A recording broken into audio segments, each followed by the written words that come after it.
السلام علیکم، welcome to my YouTube channel relation with Islam. امید کرتی ہوں آپ سب خیریت سے ہوں گے۔ آج کی اس ویڈیو کا ٹاپک ہے کہ آپ صلی اللہ علیہ وسلم نے ایک بہت ہی خوبصورت واقعے سے ہمیں سمجھایا کہ ہم اللہ تعالیٰ سے جیسا گمان رکھیں گے اس کو ویسا ہی پائیں گے۔ آئیے چلتے ہیں حدیث کی طرف۔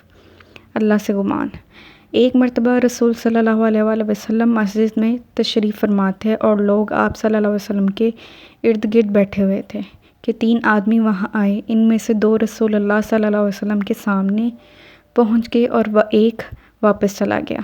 راوی کہتے ہیں کہ پھر وہ دونوں رسول اللہ صلی اللہ علیہ وسلم کے سامنے کھڑے ہو گئے۔ اس کے بعد ان میں سے ایک نے مجلس میں گنجائش دیکھی تو وہاں بیٹھ گیا اور دوسرا اہل مسجد کے پیچھے بیٹھ گیا اور تیسرا جو تھا وہ لوٹ گیا۔ تو جب رسول اللہ صلی اللہ علیہ وسلم اپنی گفتگو سے فارغ ہوئے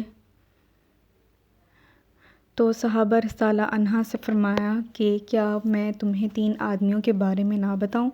تو سنو، ان میں سے ایک نے اللہ سے پناہ چاہی، اللہ نے اسے پناہ دی، اور دوسرے کو شرم آئی تو اللہ بھی اس سے شرمایا کہ اسے بھی بخش دیا، اور تیسرے شخص نے منہ موڑا تو اللہ نے بھی اس سے منہ موڑ لیا۔